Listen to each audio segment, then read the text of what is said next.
Ang magkaibigan na nagkaibigan. Ito ang kwento ni Jerome at Karen, ang mag-best friend na nagkamabutihan. At ang kanilang nakakakilig na friendship at love story, viral ngayon, online. Tayo na lang kaya? Loko ka pala, ikaw lang hinihintay ko eh. Paboritong plot sa mga pelikula, mga magkaibigang nagkaibigan. Pero sa totoong buhay, kapag na-in-love ka ba sa iyong best friend, ipagtatapat mo ba ang iyong nararamdaman kahit pwedeng masira ang inyong pagkakaibigan?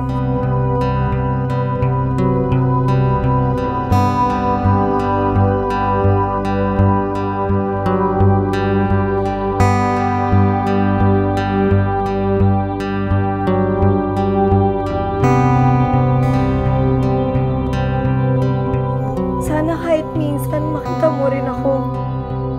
Kasi ako nakikita ko. Ikaw lang. Jerome, sana tayo na lang. Mga salitang ibinubulong na lang ni Karen sa hangin ang pinatutungkulan kasi niya ng mga katagang ito. Best friend lang daw ang turing sa kanya. Nag-cruise ang mga landas nila Karen at Jerome taong 2007. Second-year high school transfer student noon si Karen. Habang si Jerome naman, nasa third-year high school na. Unang kita pa lang daw ni Karen kay Jerome, tinamaan na siya. Pero hanggang tingin lang daw si Karen kay Jerome noon.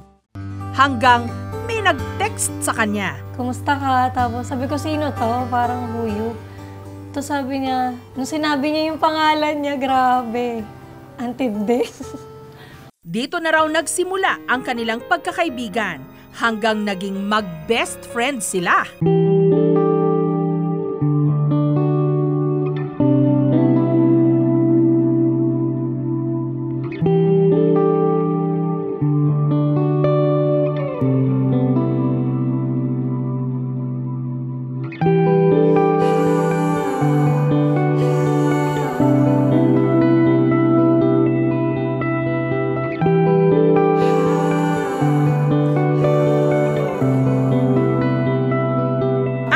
Kaibigan lang daw ang trato sa kanya ni Jerome, sinubukan niyang iwasang ma-in-love sa binata. Kahit pa sa totoo lang, napaka-sweet daw nito.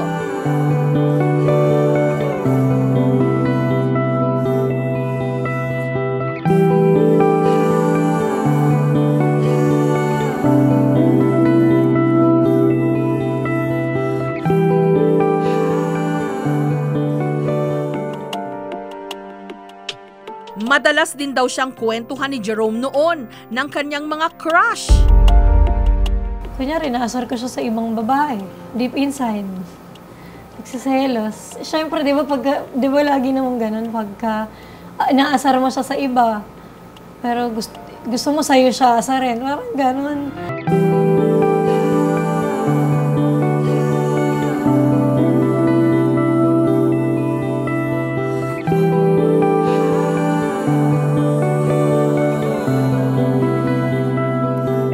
Pero ang pangarap ni Karen na sana maging sila ng kanyang best friend, tuluyan daw nawasak noong kanilang JS Prom.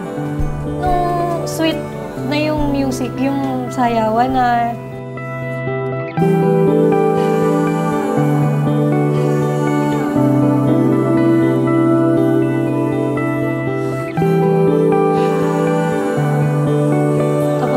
sila hindi pa rin tapos. Parang ang tagal talaga, as in ayaw niyang bitawan yung babae. Dahil nga, ayun, best friend lang ako.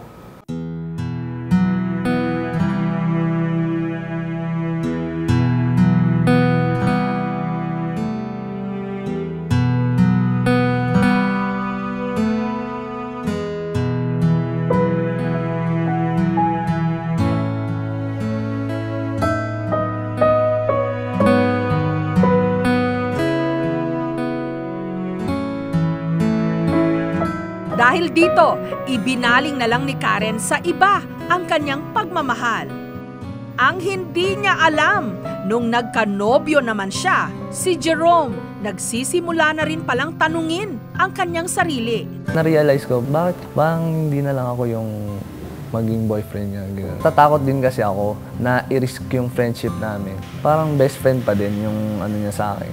Ako, sabi ko, ba't ganito to? Parang hindi ba niya nararamdaman na mahal ko na siya?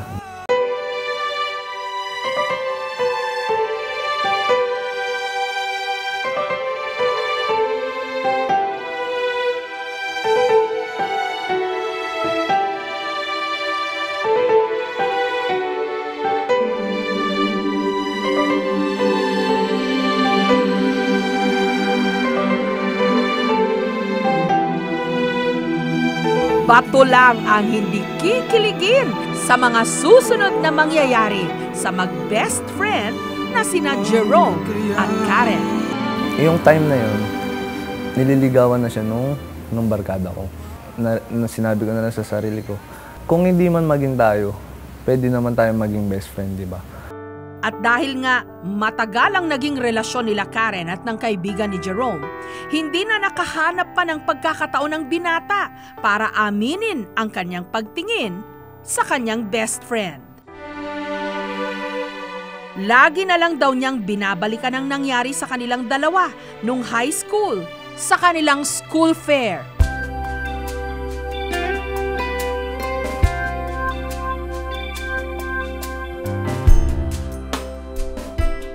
Pagkatanggal ng piring, parang nangiti ako kasi alam kong na nga siya yun. Tapos nung after nun, yung pinag-aano na kami, parang kinakasal na. Kunwari may pari pa lahat, ano. Yung parang naisip ko na sana kami na lang, ganun.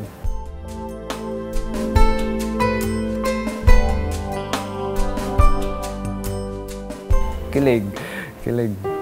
Bagamat unti-unti raw naglaho ang kanilang komunikasyon at nagkaroon na muli sila ng kanya-kanyang mga karelasyon, noon lamang 1 taon, parehong nalibre ang kanilang mga puso.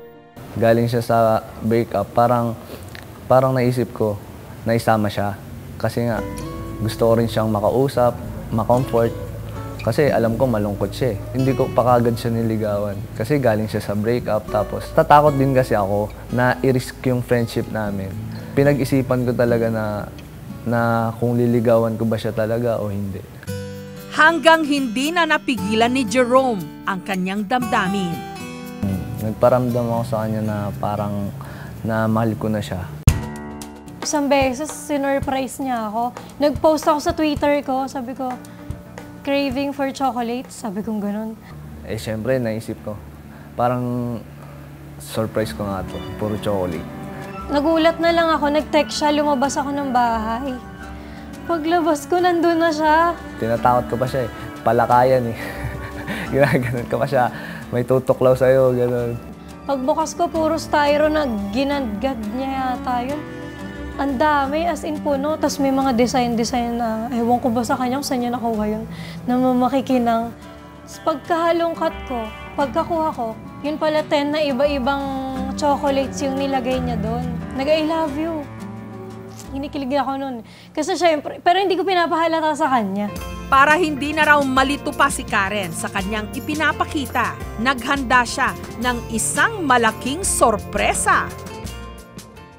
Nito lang July 17, sa gitna ng kolehiyong pinapasukan ni Karen sa Bulacan, ibinandera ni Jerome ang I love you banner na ito na nakatali sa mga pula at puting lobo. Dami ng tao, as in, sobrang daming tao. Pagkakita ko, naiyak agad ako, hindi ko alam yung gagawin ko, na parang, totoo ba to?